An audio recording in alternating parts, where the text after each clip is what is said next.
Meu nome é Schneider, eu sou o sócio proprietário da Cornélios Atlética, que é uma unidade do Grupo Cornélios. Aqui nós trabalhamos com musculação, treinamento funcional, pilates, massagem desportiva.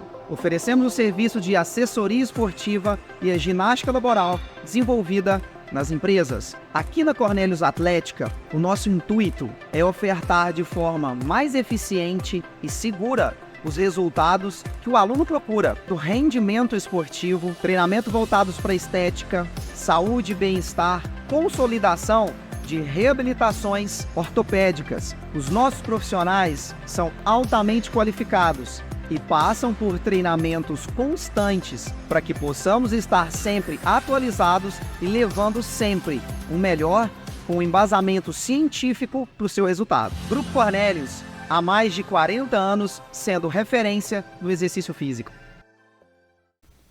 Olá, sejam todos bem-vindos ao William Hudson Podcast. No episódio de hoje, às vezes as pessoas meio que nos confundem. Na hora que você estiver vendo o episódio, às vezes você vai achar que eu tô do lado de lá, ou eu tô do lado de cá. Enfim, brincadeiras à parte, porque a gente trabalha muito tempo junto, a gente convive muito tempo junto. E todo mundo fala, nossa, parece que, né, olhando vocês assim, é igualzinho demais. Ontem na academia, a Giovaninha, mas a prima, ficou olhando assim, gente, mas vocês parecem demais, né? Enfim, hoje eu tô aqui com ele, que é instrutor de musculação há 5 anos, um entusiasta do treinamento, da cinesiologia... Não, começar de novo, que merece, ó. Ele é instrutor de musculação há 5 anos, entusiasta do treinamento e da cinesiologia e da biomecânica. O cara é diferenciado. Hoje eu tô com ele aqui, Matheus de Souza. Cara, é muita resenha mesmo, né? É um prazer, irmão, estar aqui, né? Obrigado pelo convite e eu espero que a nossa conversa possa trazer, né, para o pessoal bastante informação. É uma conversa de forma descontraída, mas que seja bastante informativa para o pessoal que nos assistir. Cara, eu tava ansioso para trazer você aqui, porque eu vejo você uma grande inspiração. Né? Eu lembro daquele trabalho que a gente apresentou do Célio, aqui, onde era de filosofia. Né? Onde tínhamos que trazer algo onde encontrava 2 gerações. A gente brinca muito, mas eu acho o nosso encontro, esse encontro que contribui muito com o outro, né? Você me ensina muito dessa nova geração e eu te ensino muito da geração que passou. E aí agora nós dois adultos, né? Essa contribuição ficou ainda maior. E eu vejo você um espelho muito grande para essa geração ali abaixo de 23, de 19, de 15, né? Que já não é um público que eu alcanço muito, né, hoje no meu dia de um convívio, porque eu não convivo muito mais com essa galera. Então, assim, hoje ali eu vejo você um grande exemplo para essa juventude e um bom exemplo, porque tá faltando. Vindo de você, isso é um lisonjeio, né, porque um cara que sempre serviu de inspiração para mim, desde criança, acho que você já sabe disso, né, eu sempre tentei transparecer, e aquele cara que sempre foi o meu ídolo, meu herói ali, sempre foi o William Hudson. Aí tá sentado aqui com você conversando, entre aspas, né, de igual para igual, é um prazer diferenciado para mim. Cara, eu fico muito feliz com isso, né? E isso não é rasgação de seda não, né? A gente, nós, igual eu, você e a Sara. A Sara, para quem não conhece, é a irmã do Matheus, hoje tá em Uberlândia. Então, assim, lá em casa, a gente tenta fazer de forma diferente, né? A gente fica... Tem aquele ditado, né? Casa de ferreiro, espeto de pau. Lá, a gente tenta ao máximo fazer o contrário. Tanto assim que o Matheus treina a mãe dele, eu treino a minha mãe, nós dois treinamos a Sara. Então a gente cuida muito da família. A gente tem muito aquele trem de cuidar um do outro, né? De estar próximo da família, de ajudar da melhor forma possível, porque a gente sabe que a gente vai contar aqui hoje. Por que que a gente tem esse intuito? Por que que a gente é tão próximo? Por que que a gente tenta ali da melhor forma possível agregar, né, na vida do outro? Eu quero começar com a primeira pergunta. Hoje a gente sabe, né, professor de musculação, bem formado, né, ganhou mérito acadêmico no Iraxá, o cara é diploma dourado. O cara vai meter o diploma dourado mesmo. O cara é diploma dourado no Iraxá. Então, assim, lembrei, vou falar. Teve uma história Você foi em Uberlândia. O Paulo era seu orientador. Isso, esse era o de Uberaba. Uberaba, isso. O Paulo é seu fazer um orientador. E você foi lá para ter uma reunião com ele? Isso, eu fui fazer um curso, né, em Uberaba, que estava sendo proporcionado pela Universidade da UFTM, e o Paulo, nosso professor na época de Fisiologia do Exercício, né, ele fez o convite para a sala, aí eu falei, eu vou lá fazer esse curso aí, né? O único, viu? O único foi. Fui de carona com ele, inclusive, e aí ele me convidou para assistir uma aula da graduação do pessoal lá. E inclusive eu tava contando essa história esses dias. Mesmo, velho? Mesmo. Aí fui lá assistir a aula, né? Vi lá a bacaninha, ela aplicou. E ao final da aula ele fez um questionário com o pessoal lá. E o orientador dele, que ele é aluno de doutorado do FTM, o Fábio Orsatti, né? Falou assim, ó, rapazinho aí achou que vai sentar na janelinha, pode tirar uma folha aí que você vai fazer também, vai responder. Eu vou te falar, ainda bem que não foi eu que fui. E, tava enrolado. E aí a disciplina do pessoal do 7º período. Eu tava no 5º e aí, né, modéstia à parte, eu acertei as questões lá que o Paulo fez. Eu fui o único, ou um dos 2 únicos que acertou as questões todas. Aí ele falou pra mim, mas como é que você acertou? Isso aqui é matéria do 7º período? Eu falei, Paulo, você acabou de dar aula, a matéria tá fresca na memória, tá fácil de acertar. Então o cara foi lá, ele é muito modesto, o cara foi lá na Universidade Federal, chegou lá e deu prova surpresa, o cara fechou a prova, só. Então pra você que tá aí na academia, quando você pede o Matheus pra fazer sua ficha, né, e você quer corrigir, não corrige não, que o cara sabe o que ele tá fazendo, né? Chegou lá na Universidade Federal, vamos voltar lá, ó. Universidade Federal, né, certo? Veio de escola pública, né, de uma cidade de interior, que isso não é demérito não, mas querendo ou não, a gente sabe que tem as nossas dificuldades. Né? Então veio, né, tá na faculdade, estudou que não era achar, foi lá na Universidade Federal, onde os caras cabuloso, o cara fechou a prova sem estudar. Então assim, agora vocês sabem onde é o sarrafo, né, como é que tá aqui. Cara, como é que surgiu, conta pro pessoal, como é que surgiu o intuito de fazer educação física? Olha, desde criança, né, adolescente, eu sempre fui envolvido nos esportes, né? Educação física escolar sempre gostei, apesar de que a gente ou jogava futsal ou jogava vôlei, mas eu gostava de estar ali, brincadeira de rua que envolvia correr, saltar, né, que são movimentos básicos aí do ser humano, eu sempre estava envolvido, então sempre gostei de fazer alguma coisa. O único momento que eu sossegava era para assistir os desenhos lá, o Dragon Ball da vida, né? Umas condolências aí ao Akira Toriyama, né? Que foi recentemente, um cara que marcou nossa geração aí, a questão da gente sempre desenhar, inclusive outro dia eu lembrei que minha mãe, mexendo em algumas coisas antigas, ela encontrou um desenho que eu sempre fazia no jardim de infância. Aí a professora pediu para desenhar a família, tava eu no meio dos caras do Dragon Ball lá. Tinha um verde, que era o Piccolo, o outro, o cabelo amarelo, que era o Goku Saiyajin, e aí vai. Então, mas tirando essas atividades que eu sempre gostei, sempre foi estar em movimento. E aí, não um exímio atleta, mas eu sempre ou pratiquei futsal, futebol, handball, né, o voleibol eu pratiquei um pouquinho, mas nunca cheguei a fazer uma escolinha, alguma coisa nesse sentido. Né, o futsal, o futebol sim, o handball também. Né, e tinha ali meus lapsos ali que sou jogador hoje, mas era uma vez a cada 2 meses. Então, aquele hábito, hoje eu fiz um golaço. Era tipo isso aí, contava esse gol 2 meses. Aí só daqui, é igual Copa do Mundo, daqui 4 anos acontece de novo. E aí, no ensino médio, foi aparecendo aquela dúvida, né? O que eu vou fazer da vida? Vou formar? Vou para onde? O que eu faço? O que eu estudo? Como que é a vida agora? E em algumas conversas com alguns colegas de sala, foi surgindo. Você não faz educação física, vira personal trainer, vira personal das estrelas lá, ó, você treinar os atores da Globo e vai ganhar dinheiro. E era essa a conversa. Aí eu falei, não é uma ideia não, tô sempre no meio de algum esporte, alguma coisa do tipo, né? E aí Fiz alguns cursos antes, que foi técnico em informática, tentei fazer, na verdade, parava no meio do caminho.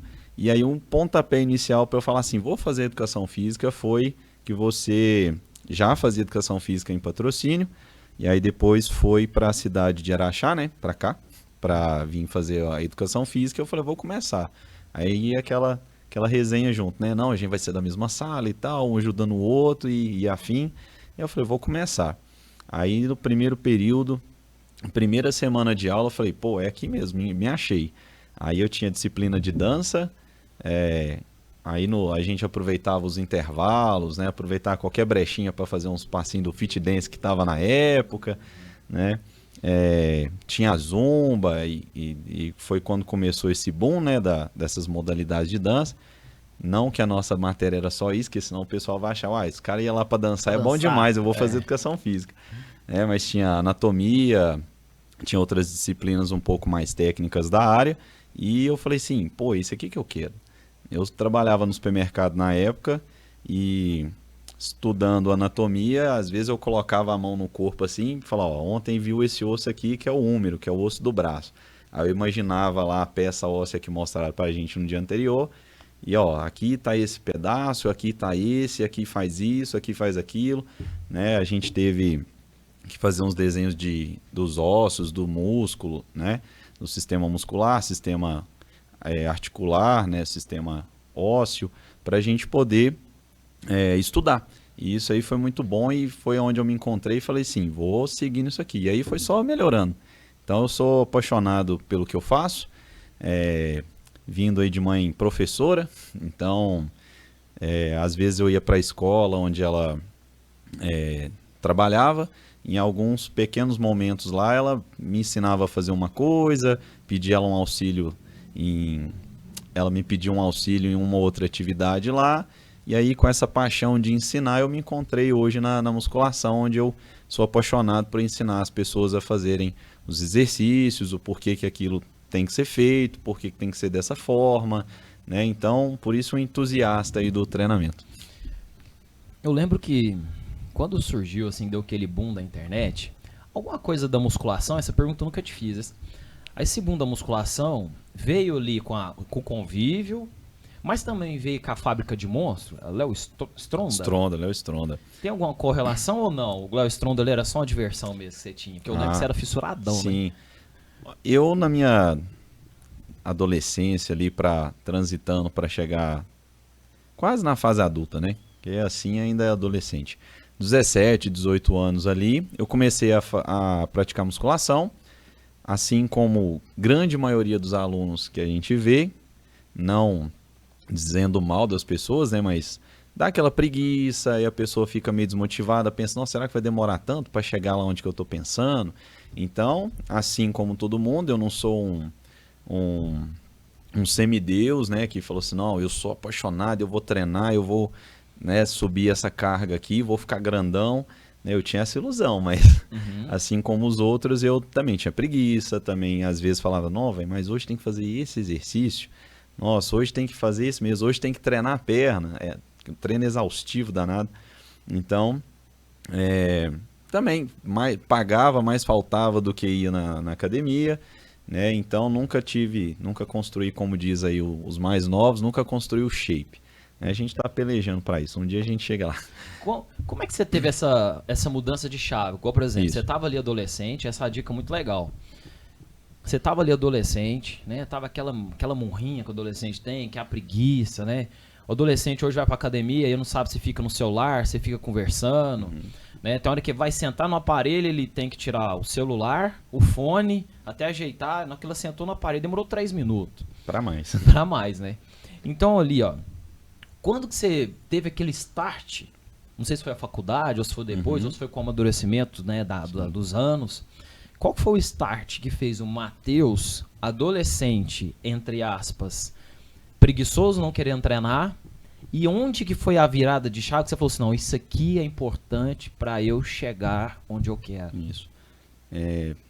Então, preguiçoso, né, mas curioso. Então, na época, eu tinha uns blogs, na época tinha musculação.com.br, né? A internet estava começando a surgir ali. Na época que eu comecei a ter acesso já não era discada, era uma internet um pouquinho mais rápida, que era o que a gente usa hoje como 3G, 4G. Tinha um modemzinho lá que vinha com o chip da operadora, você plugava aquilo no computador e aí você conseguia acesso à internet. Nossa, era difícil. Brabo, né? E aí tinha alguns sites que às vezes eu pesquisava, treino de peito, como que faz, por que que é assim? E aí tinha lá, ó, treino de peito, 4 de 12 do supino, 3 de 15 do crucifixo. Aí eu ia estudando aquilo, ia comparando com o treino que o professor estava me passando na academia. Eu tinha curiosidade de perguntar ao professor da academia, oh, mas por que que eu tenho que fazer isso aqui? E aquilo ali é diferente? Qual que é a diferença desse aqui para aquele ali? Né? Depois, quando eu troquei de academia, tinha um outro professor que tinha um pouco mais de conhecimento técnico. Fui aprendendo um pouco mais ainda. Aí veio a Fábrica de Monstro, né, que nem você colocou aí, do Léo Stronda, que aí fez, eu acho que ele é um grande influenciador do meio fitness, né, da musculação.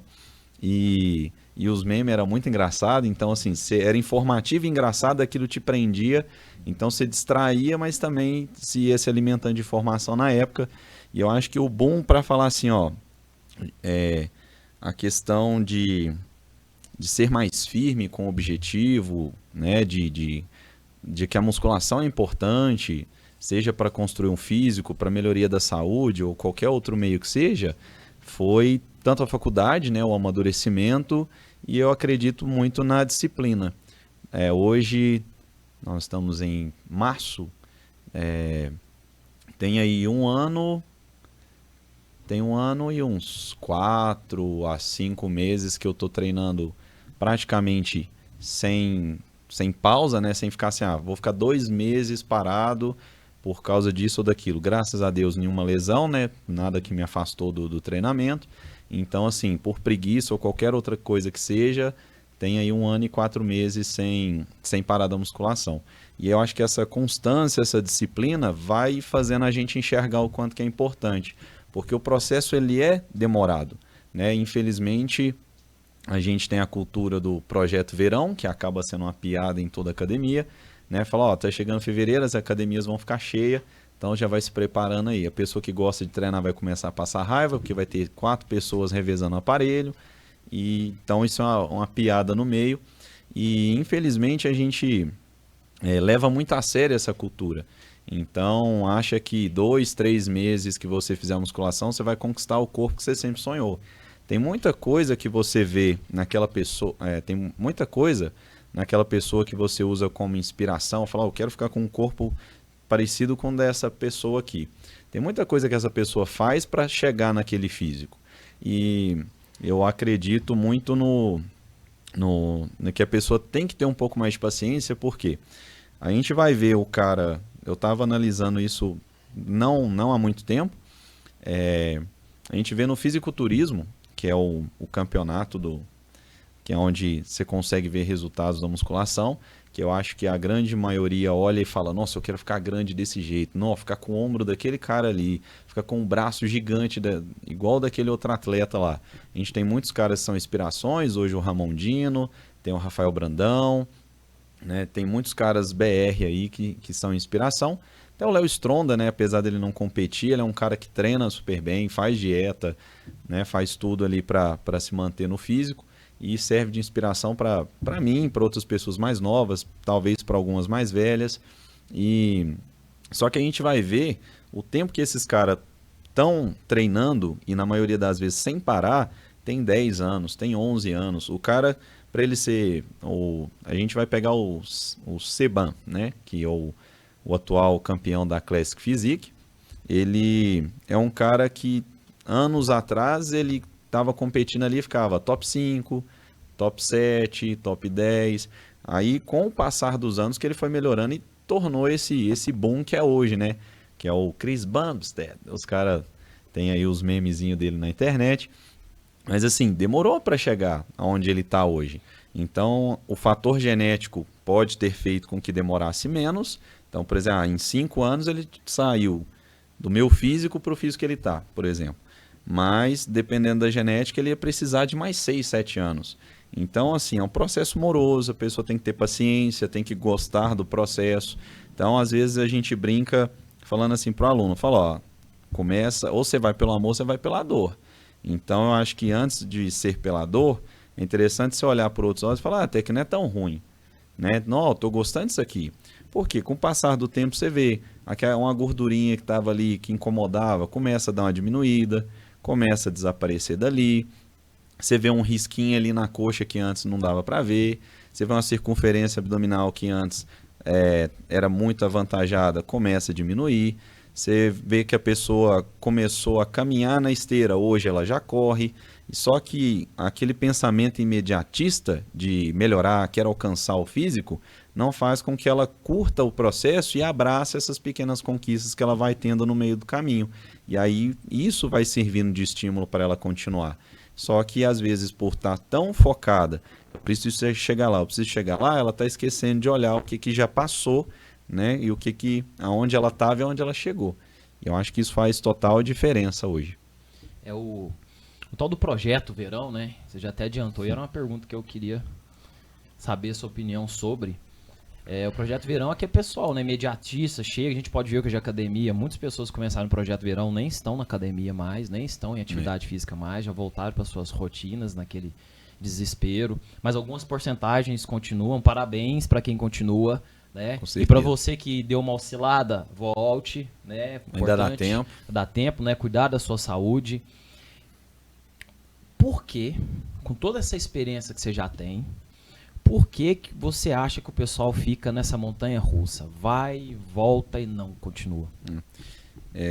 Eu acredito que são, na maioria das vezes, por questões psicológicas, pela experiência, vivência, o que eu vou conversando com as pessoas. Eu acho que uma das maiores vilãs aí das pessoas, na maioria das vezes, é a balança. Que a pessoa, hoje, eu vejo assim, a pessoa quando ela quer hipertrofia, ela quer ganhar massa magra, você pega uma pessoa mais ou menos do meu porte físico, é uma pessoa mais magra e tal. Agora uma pessoa, se ela acha que ela tem uma barriga que às vezes ela não tem, aquilo lá tá na cabeça dela, nossa, eu tô com o abdômen muito dilatado, nossa, eu tô barrigudo, eu tô gorda. Então, assim, muitas das vezes você olha pra pessoa e você fala assim, cadê? Cadê a gordura que essa pessoa tá falando que tem aí? Então, na maioria das vezes, questões psicológicas. A pessoa tem uma distorção da autoimagem dela, né? Às vezes ela olha no espelho e começa a enxergar uma pessoa que ela não está vendo. E em alguns processos, principalmente o de emagrecimento, hoje é até recomendado o acompanhamento psicológico para justamente auxiliar a pessoa a enxergar a realidade e diminuir essa distorção que ela tem da imagem que ela vê no espelho, né? Conseguir subir na balança sem ficar descabelando, porque a pessoa sobe e fala, nossa, eu subi 1 quilo. Tá, às vezes você tomou 2 litros d'água a mais que ontem você não tomou e o seu peso subiu. Então a balança nada mais é do que um padrão, né? Um parâmetro para você tomar determinadas escolhas em busca do seu objetivo, mas ele não é o todo, porque você está pesando ali órgãos, ossos, pelo, né, que é o cabelo do corpo, afins. Então, água, o que você comeu ou não, você foi no banheiro ou não. Então, tudo está sendo demonstrado ali na balança e às vezes a pessoa sobe, nossa, meu peso subiu 1 quilo de ontem para hoje. Tá, às vezes você fez algo diferente, se alimentou melhor, se hidratou melhor, dormiu melhor. Então, tem outras coisas, e não quer dizer que aquele 1 quilo que subiu, ele é exatamente gordura que você ganhou. Você só está mais pesado. Então, esse fator psicológico, eu acho que influencia bastante, porque aí já junta os feriados de finais de ano, que são Natal e Ano Novo, e a pessoa desanda totalmente nesse pedaço e acha que vai resolver em 2 meses. Saindo ali de dezembro até fevereiro, ela quer estar com cor para poder ir para a praia. Mas eu vou tentar lembrar a frase, né? Que a diferença não é o que você está fazendo entre o Natal e o Ano Novo, mas o que você está fazendo do Ano Novo até o Natal do próximo ano. Então você tem um intervalo muito maior para trabalhar e se colocar num físico que você deseja, do que simplesmente ter ali 15, 20 dias e querer perder 15 quilos porque você está achando que está 15 quilos mais pesado e que isso vai desaparecer assim, que isso não vai ter um custo, né, caso ele aconteça, né? Teve um curso do Jonato Prestes que eu fiz certa vez sobre emagrecimento, onde ele relatou que tem estudos que demonstram que o seu corpo demora aproximadamente 2 a 3 meses para se acostumar, se eu não me engano, com 5 quilos que você perde na balança. Eu não me lembro ao certo o valor, mas assim, você perde uma quantidade significativa de peso, o seu corpo demora 3 meses para se acostumar, porque a gente pensa assim, vou emagrecer, vou diminuir 10 quilos na balança, tá? O seu metabolismo hoje é uma coisa, o seu intestino funciona de uma determinada forma, você tem todo um organismo que funciona de determinada maneira. A partir do momento que você mexe nele em alguma coisa, né, a gente vê que ele vai responder de outra forma para poder compensar isso que você está proporcionando para ele. E às vezes a pessoa perde 15 quilos hoje e às vezes ela não consegue manter aqueles padrões que ela adquiriu para poder fazer acontecer essa perda de 15 quilos e ganha 30 daqui a pouco. E aí é onde ela fala, meu Deus do céu, o que aconteceu? Então é muito complicado, tem que ser um negócio bem trabalhado, bem acompanhado, né, por um profissional da nutrição, da educação física, um psicólogo na maioria das vezes. Então é um trabalho multidisciplinar para fazer com que essa pessoa chegue lá com saúde realmente, que é o que as pessoas às vezes esquecem, que não é só, eu estou insatisfeito com o meu corpo, tá? Mas isso vai impactar a sua saúde física e principalmente a sua mental. Porque você vai ficar insatisfeito e o que mais fica mexido é a cabeça, não é o corpo. Porque o corpo você consegue dar um jeito nele. E às vezes a pessoa deixa ali aquele pensamento de derrubar ela, então ela fica com a autoestima baixa, depressão, triste por qualquer coisinha. Se ela olha 2 pessoas conversando, tá falando de mim, tá falando que a minha roupa hoje está apertada. E na academia isso pode acontecer, às vezes a pessoa vai para lá em busca de melhorar e ela fica tão preocupada com o que as pessoas estão pensando dela, estão falando dela, que qualquer coisinha é um ponto para ela ficar, se sentir desconfortável e às vezes até se desmotivar de fazer o exercício físico. Você falou de algo assim muito importante que as pessoas às vezes deixam passar, né? Porque a forma com que você enxerga as coisas é como realmente você vive seu mundo, né? Com certeza. Às vezes a pessoa vê, igual você disse, vê alguém ali conversando, tá achando que tá falando mal dela. As pessoas que treinam comigo também sobre emagrecimento, eu falo, a gente tem que começar a mudar a cabeça. Sim. A sua mentalidade que vai fazer você chegar lá. Porque a pessoa que está ali, né, sobrepeso, está com a autoestima baixa, sempre o outro está melhor que ela. Sempre o outro é mais bonito, o outro tem isso, o outro tem aquilo, e às vezes ela não percebe que ela também tem a sua beleza. Ela também tem as suas qualidades. Ela só não está do jeito que ela deseja. E aí ela pega, igual, por exemplo, tem o meu telefone, capinha azul, o seu, capinha preta. Eu fico olhando assim, nossa, eu quero tanto que aquele capinha preta aqui, nossa, eu quero tanto que a capinha preta aqui, mas se você for perceber, não encaixa. Né? Não encaixa. São 2 coisas diferentes. O que eu quero dizer com isso? Não é nós pegarmos a vida do outro e colocar dentro da nossa. É nós pegarmos a nossa vida e melhorar, né? Nos melhorar. Cada dia com perspectiva de treinamento, de mentalidade, de conversas, de bate-papos, de estudo, de treino, mas sempre buscar o nosso melhor. Só que vivemos numa sociedade que, né, somos direcionados todos os dias a olhar o outro e não para nós. Né? Temos que nos policiar. Hoje existem pessoas que podem contribuir com a gente com isso? Sim. Porque eu falei, o maior ponto que eu conversava com a Sara, né, a sua irmã e minha prima, era isso, né? Ela é uma pessoa fantástica, super inteligente, só que quando ela estava naquele processo de perder peso, ela não entendia que ela era isso, né? Aquela outra pessoa melhor que eu, aquela outra, ela sempre falava do outro. Eu falei, não, você tem que olhar para você, o que você vai fazer hoje, né? Eu falava com ela assim, você tem que preocupar assim, hoje eu levantei, eu já tomei água hoje? Não, então a minha preocupação é o quê? Eu tenho que tomar água, né? Eu já treinei hoje? Não. Qual que é a minha preocupação? Como é que eu vou encaixar o meu treinamento no dia de hoje? Ela sempre fica preocupada assim, eu tô assim, chegar lá eu vou fazer isso, eu vou comer mesmo, já tá tudo perdido mesmo. Olha lá, aquela pessoa tá melhor que eu, aquela pessoa é mais magra do que eu.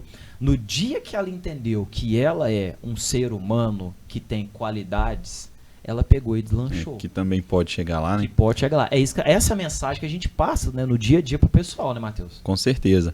O pessoal, às vezes, passa mais tempo se comparando com o outro, e eu acho que a rede social contribui um pouco para isso, e as pessoas vivem muito nela e esquecem de viver a própria vida, ao invés de, enquanto isso, fica vivendo a vida do outro lá de tabela. Então, assim, o fulano fez pilates, aí já foi fazer uma caminhada no parque, e agora foi trabalhar, e depois, já apareceu lá na academia de novo. Tá, mas o tempo que você passou perdendo para assistir tudo isso lá na internet, se você tivesse organizado, você tinha ido na academia, você tinha ido fazer uma caminhada no parque. Só que você estava tão preocupado, pensando, porque se eu tivesse o mesmo trabalho com o fulano, eu ia ter tempo para fazer isso também, que você esqueceu de olhar para si mesmo e ver que se você se organizar, você também tem tempo de fazer aquilo, né? Então, é prioridade. Às vezes não é uma prioridade para a pessoa, e por isso ela vai deixando passar. Só que a hora que essa pessoa talvez acordar para a vida, pode ser tarde. Eu vejo você, assim, cara, um cara muito maduro. Hoje, né, pela pouca idade que você tem. E aí, eu queria que você comentasse 2 histórias, né, na época de faculdade. Né, porque, assim, não foi fácil. Primeiro eu quero uma resenha aqui, ó.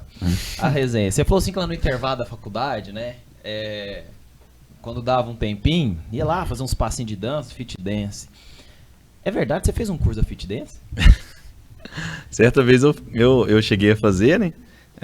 A gente tinha um projeto de incrementar uma aula de dança na academia lá em Ibiá, né? Na época estava sendo gerida por você e pelo Maico. E aí eu fui lá fazer essa aula de dança, que eu ia ser o professor de dança. Experiência massa. Experiência massa. Os caras muito... Que curso que era? Quem que aplicou? Por isso que o pessoal fica assim, o Matheus fica dançando aí na academia, não sei o quê. Eu falei, meu filho, deixa eu te contar um negócio. O cara já parou o carnaval. Que assim. Duro hoje, igual um pedaço de pau. O curso aconteceu em Goiânia, lugarzinho quente. Nossa. Né? O curso foi uma duração, acho que, se eu não me engano, aí de umas 10 horas, né? Foi um período bem grande pela manhã, teve um intervalo para almoço e depois voltou à tarde e foi até à noite. E era a certificação para ser instrutor de Fit Dance, né? Porque assim como a marca do CrossFit, né? O Fit Dance, ele é uma marca, não é uma modalidade de dança, ele é uma marca, e para você aplicar aquela dança, você tem que ser licenciado, né? Aí, na maioria das vezes, você acha nas academias uma aula de dança, de ritmo, né? Mas o Fit Dance ele é uma marca, e aí você tinha que ser licenciado para aplicar a dança utilizando a metodologia que eles desenvolveram. E eram uns caras, assim, muito diferenciados. Os caras dançam muito, os caras dançou o carnaval, assim, de 1900 e bolinha até hoje. Teve um lá que ele foi... o Fábio, eu só esqueci o sobrenome dele, mas era o Fábio, uma das pessoas que ministrou o curso. O cara foi produtor da Ivete Sangalo, né? Tava com ela nos shows, foi dançarino dela. Não, os caras eram muito diferenciados. Você olhava assim e falava, caramba, velho, esse cara tá aqui e eu tô fazendo um curso com ele. O Zig tava lá? Era o Zig, tava, né? o Zig. O Zig é diferenciado demais. O cara dança de terno, né, velho? Nossa, até é doido. Já é igual nós, né? Já é nego doce. Aí já metia o passinho ali e você falava, não, vou lançar a brava igual ele aqui. Cara, é estilo, né? Vou ficar pra trás, não. Cara, foi marcante. Mas assim, voltando à resenha, período de faculdade não foi fácil, né? Você sabe muito bem disso, viveu isso. O que passou na sua cabeça o dia que nós tava voltando? Nós já tava mais ou menos um período, um ano ou um período na faculdade ali juntos? Eu acho que no Araxá. Eu acho que tava próximo de um ano já. Próximo de um ano, né? Próximo de um ano. Falei, Matheus, tive uma ideia. Falei, cara, aí o Matheus olhou pra mim assim, já falou assim, lá vem. Falei, cara, o que você acha da gente vir para Araxá? Porque, pela perspectiva que eu tenho, Se a gente ficar aqui no IBA, a gente vai chegar até aqui. Se a gente for para achar, a gente vai ter mais oportunidades, né? Mais opções. O que você acha? Aí nisso você estava estabilizado no seu trabalho, né? Morando com sua mãe. Sim. Né? Tava bem financeiramente ali, tranquilo. Você largou tudo lá para começar do zero. Aquela resenha lá no busão, quando eu te falei isso, por que eu pergunto? Porque assim, transformação na vida das pessoas é algo que acontece todos os dias, né? E as pessoas às vezes têm dificuldade de lidar com isso. Daqui do outro lado da tela tem pessoas que estão querendo fazer algum concurso, tem menino que está querendo fazer curso técnico, tem pessoas que estão largando o futebol para começar uma outra carreira, tem menino ali que está com o pensamento de será que eu vou conseguir ser jogador do futebol, será que eu vou passar nesse vestibular? Por isso que eu acho interessante esse bate-papo, porque você passou por isso, entendeu? Quando surgiu essa conversa, o que você pensou? Olha, cara, foi assim, foi um amontoado de sensações. Eu acho que as mais predominantes ali era o medo e a empolgação. Porque o medo de largar tudo isso que eu tinha, né? Que querendo ou não, estava confortável. Tinha um trabalho legal, recebia meu dinheirinho ali, fazia as coisas que eu queria, morava com a minha mãe, não tinha despesa, né? Exceto assim, a minha mãe até não era de me cobrar, então eu sou grato por ter tido a oportunidade assim de ajudar menos em casa do que eu deveria. Ajudava com algumas coisas que eram mais precisas, né? Mas eu sobrava com uma boa quantidade de dinheiro ainda para mim para poder fazer minhas coisas. Então, estava bem confortável e pagava ali a mensalidade do ônibus para poder vir e voltar para IBA, né? Fui bolsista do FIES e às vezes eu olhava assim, como é que eu vou pagar isso quando eu formar? E assim, acho que a empolgação de falar assim, pô, é um desafio, aqui realmente na área não vai ter nada para mim, né? Assim, se tiver vai ser mais difícil, vai ser mais complicado, lá tem um mercado um pouco maior, tem mais oportunidade, dá para fazer isso, fazer aquilo, e é onde a gente conseguiu passar, né, na seleção de estagiário da faculdade, e aí a gente veio, graças a Deus, assim, digamos, empregado, né? A gente veio já com um trabalho para poder fazer, para poder desempenhar, mas junto desse trabalho, que não era não era ruim a remuneração, lógico, mas também não resolvia todos os nossos problemas. Por quê? Porque aumentou as dívidas, né? Porque a gente não precisava pagar aluguel antes. Uhum. Agora não, agora tem aluguel, tem água, tem luz, alimentação, às vezes um transporte para fazer alguma coisa, ficou doente, remédio, né? Se preciso for, às vezes consulta médica. Então, sim, a responsabilidade do adulto, né? E quantas vezes, né? Eu gostava de comer uma bolachinha de vez em quando. Quantas vezes contei moeda para poder comprar uma Nikito? Uma vez a gente subindo a Avenida Amazonas para poder chegar na faculdade, a gente juntou um dinheirinho lá para poder fazer umas comprinhas, a gente comprou umas laranjas que a gente ia fazer um suco, um negócio, aí a sacola arrebentou, as laranjas desceu aquele morro tudo para baixo, o olho encheu d'água, eu falei assim, pô, velho, queria tanta laranja, eu já tô atrasado para a faculdade, a laranja está lá embaixo, o carro já passou em cima e, nossa, e agora? A gente tava subindo a Avenida, Amazonas? A Amazonas. A gente foi ali no supermercado, aí subindo a Amazonas, né? Uhum. Aí a gente pedalando, né? Isso. Subindo ali, aí a sacola agarrou na bicicleta, rasgou e só escorrendo só assim, laranja. Né? Eu, como mais velho, né? Falei assim, nossa, velho, que sacanagem, cara, olha pra você ver. Falei, não, Deus é mais, né? Mas vamos lá. E graças a Deus a gente ainda foi abençoado, né? Que nem você colocou.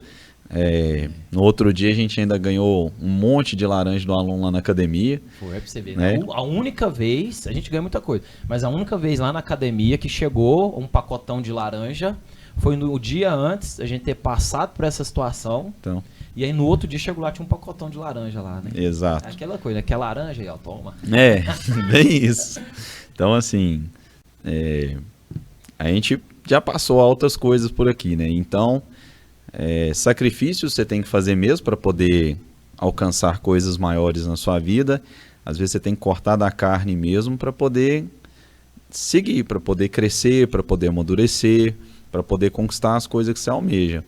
E uma frase que eu gosto bastante é que, para quem não sabe o que quer, qualquer caminho serve. Então, ter clareza quanto ao objetivo que você tem na sua vida, onde você quer chegar, isso é muito importante para justamente quando você passar essas adversidades, você se agarrar nisso e falar assim, eu estou passando por isso hoje, mas aonde eu vou chegar é muito maior, é muito melhor do que aqui. Hoje é só para poder me testar, e eu vou vencer esse obstáculo aqui, eu vou passar para a próxima fase, eu vou chegar lá.